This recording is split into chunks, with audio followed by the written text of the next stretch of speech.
بسم اللہ الرحمن الرحیم۔ السلام علیکم ورحمۃ اللہ وبرکاتہ۔ ہم ایک بار پھر سے ایک بار پھر آپ سے مخاطب ہیں اپنی اسلامی ویڈیو میں، اور آپ سب کو کہتے ہیں خوش آمدید۔ اور آپ سب کیسے ہیں؟ سب ٹھیک ٹھاک ہوں گے امید کرتے ہیں، اور بس جہاں بھی رہے خوش رہیں، اللہ تعالیٰ کے حفظ و امان میں رہے، اللہ تعالیٰ آپ کو صحت والی زندگی عطا فرمائے، آمین ثم آمین۔ چلیں اس کے ساتھ ہم آپ کو بتاتے ہیں ہمارا آج کا جو ٹاپک ہے وہ ہمارا جو ہے حدیث مبارکہ ہے، دوسری ایک پہلے ہم نے آپ کو بتایا، اب ایک دوسری ہم حدیث مبارکہ آپ کو بتانے جا رہے ہیں۔ امید یہی کرتے ہیں کہ آپ کو ضرور پسند آئے گی، کہ حدیث جو ہے کافی، یہ بھی جو ہے دل کو چھونے والی حدیث مبارکہ ہے، بہت ہی پیاری ہے، اور بے شک یہ سب کو پسند آئے گی اگر کوئی دل سے سنے تو۔ اور اگر آپ بھی جو ہے ہماری طرح حدیث کا سننے کا شوق رکھتے ہیں، حدیثیں آپ کو پسند ہیں، تو ہمارے اسلامک چینل کو سبسکرائب کیجیے، تاکہ بہت ساری اچھی چیزوں پہ بہت ساری پیاری ہماری حدیث آپ تک جو ہے بآسانی سے پہنچ جائے، اور آپ سے جو ہے پڑھ سکیں اور سن سکیں، ٹھیک ہے نا؟ چلیں اب ہم شروع کرتے ہیں اپنی جو ہے حدیث مبارکہ، اور بہت ہی پیاری حدیث مبارکہ ہے۔ چلیے اب آپ کو بتا دیتے ہیں کہ یہ کون سی حدیث مبارکہ ہے، کیا اس کا ترجمہ ہے اور اس کی کیا تشریح ہے۔ چلیں شروع کرتے ہیں۔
تو یہی تھی ہماری آج کی دوسری والی حدیث مبارکہ، جو ہے اچھے سے پڑھی ہوگی، تو امید ہے یہی کرتے ہیں کہ آپ کو ضرور پسند آئی ہوگی۔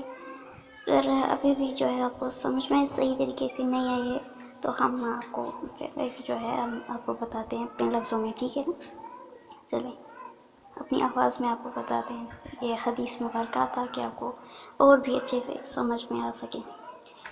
تو شروع کرتے ہیں۔ بسم اللہ الرحمن الرحیم۔ طلب العلم فریضۃ علی کل مسلم، یہ جو عربک کا جو ہے حدیث ہے، تو اس کا ترجمہ یہ ہوتا ہے کہ علم حاصل کرنا ہر مسلمان مرد اور عورت پر فرض ہے، ٹھیک ہے؟ یہ اس کا ترجمہ ہو گیا۔ اب ہم آپ کو اس کی تشریح بتائیں گے۔ تشریح نہیں، اس کی جو ایک لائن کی جو حدیث ہے نا، اس کی ساری تشریح میں جو ہے نچوڑ اس کا جو ہے سمجھنے والی ساری بات اس میں وضاحت کر دی جاتی ہے تشریح میں، ٹھیک ہے نا؟ اب یہ تشریح جو ہے آپ کو دھیان سے سننی ہے۔ تو سنیں، انسانی فطرت کی بنیادی ضرورت،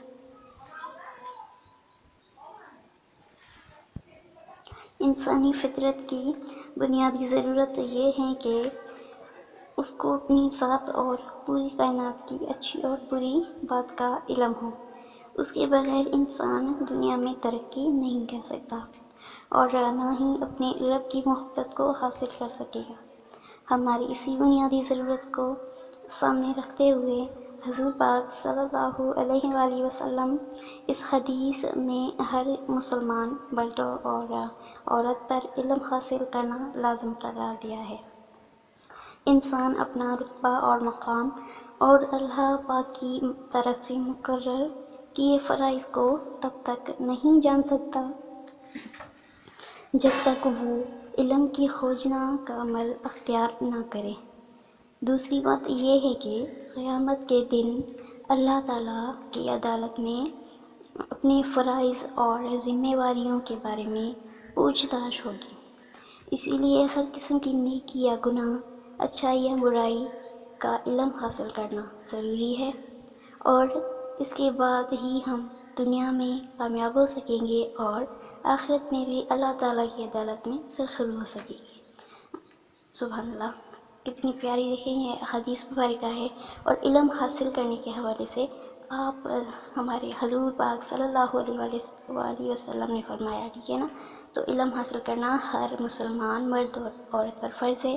تو ہمیں چاہیے کہ ہر ایک انسان کو علم کی تحقیق کریں، علم سکھائیں، علم حاصل کرنے کے لیے لوگوں کے لیے آسانیاں پیدا کریں، ٹھیک ہے نا؟ اگر کوئی ایسا شخص ہے جو دوسروں کے لیے آسانیاں کر کے جو ہے اس کے لیے علم کا انتظام کر سکتا ہے، علم کا بندوبست کرے، اسے جو ہے مدرسہ وغیرہ جانے کے لیے جو ہے اس کا انتظام کرے، تو یہ تو اس کے لیے بہت ہی جو ہے اجر کا کام ہو سکتا ہے، اجر کا باعث بنتا ہے، ٹھیک ہے نا؟ تو یہ حدیث مبارکہ ہمارے لیے ہی جو ہے فرمائی گئی ہے ہم پر ہی، تو اس پر ضرور غور کیجیے گا، اور امید کرتے ہیں ہماری اسلام جو ویڈیو میں آپ کو یہ حدیث مبارکہ ہماری پسند آئی ہوگی، اور پسند آئی ہو تو ضرور لائک اور شیئر کیجیے گا بہت زیادہ، اور اس کے علاوہ ہمارے اسلامک چینل کو ضرور سبسکرائب کیجیے گا۔ انشاءاللہ ہم آپ کو جو ہے حدیث مبارکہ تیسری بھی جو ہے جلد سنائیں گے، اور وہ بھی اسی طرح جو ہے بہت ہی پیاری اور دل کو چھونے والی حدیث مبارکہ ہوگی۔ تو انشاءاللہ آپ سے جو ہے ہم مخاطب ہوں گے دوسری حدیث میں، تب تک کے لیے ہمیں اجازت دیں۔ اللہ حافظ، خدا پامان۔